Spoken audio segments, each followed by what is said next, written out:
I made a video a while back about these water totes and easy or handy things you can do with them. I was stacking firewood in one and I had this in the background and thought I'd make a little bit more of a video on this, what I've got set up here. This is kind of a trial and error thing. I had this hooked up and I just had the gutter and run, and right there where that T is, I just had the gutter come down to there and then just put an elbow on it and run it over into the tank, and which works fine, but you just get a lot of leaves and stuff in it. So I got to digging around, and there's a couple videos here on YouTube where some guys with a lot more professional setup were showing how they hook theirs up. And I definitely didn't go to that extreme for what I'm doing. This just started as a small idea that turned into bigger than I could financially do, so I just did with what I had. But anyway, had some guttering and stuff laying around, and you can kind of see I've got it run and then turn back up on the back of the barn here. It's not catching anything off this little shed, obviously, because we're on the uphill side, but it comes off that big roof up there and then winds around and crosses over here. I'm just kind of using this old shed here as a support. But anyway, what it is I eventually want to get having a water trough down here, and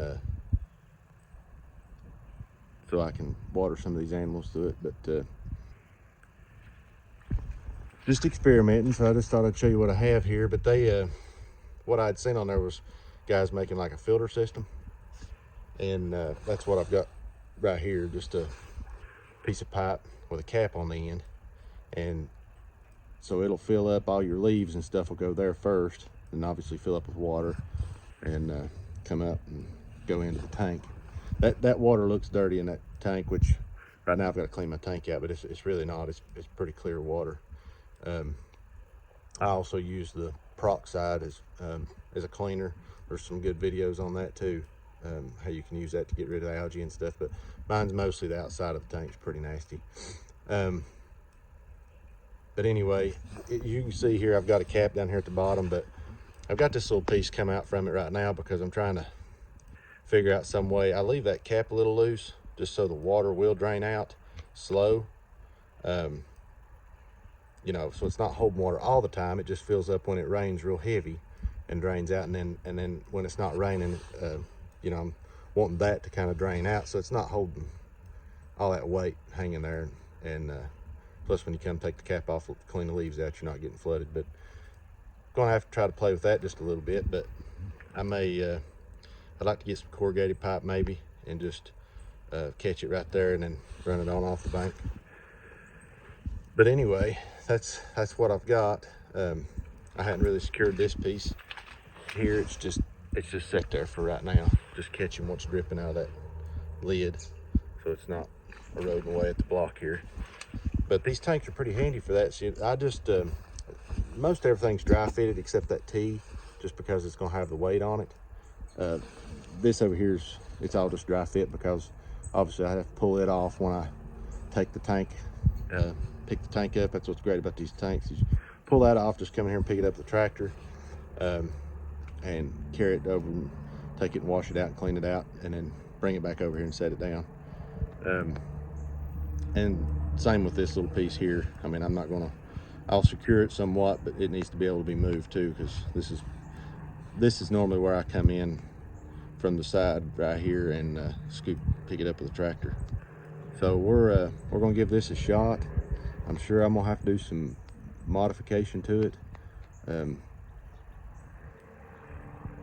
From what I've got here, it's an improvement from what I had, but I'm sure we're gonna have to change it up a little bit. Like I say, I'd like to figure out something a little bit better here, because obviously I'll have to cut this off, and animals will be bumping up against that and they won't be catching. And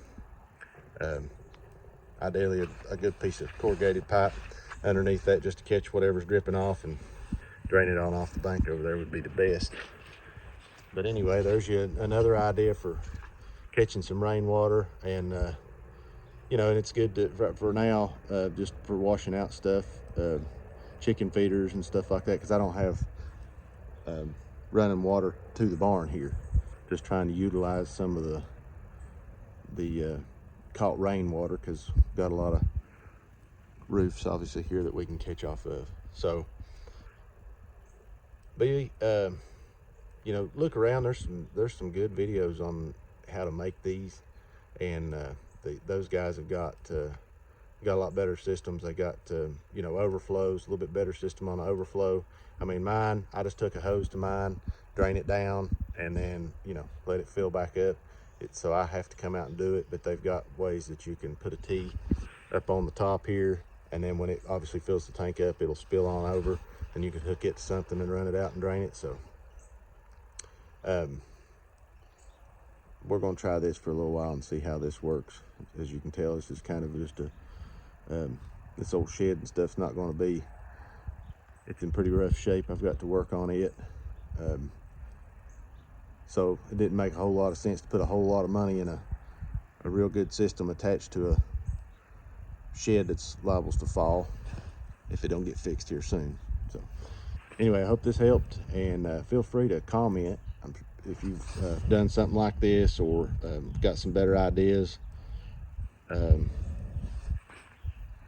Anything that would help anybody that's putting one of these together, or something that might help my system. Thanks again for watching, and be sure and subscribe.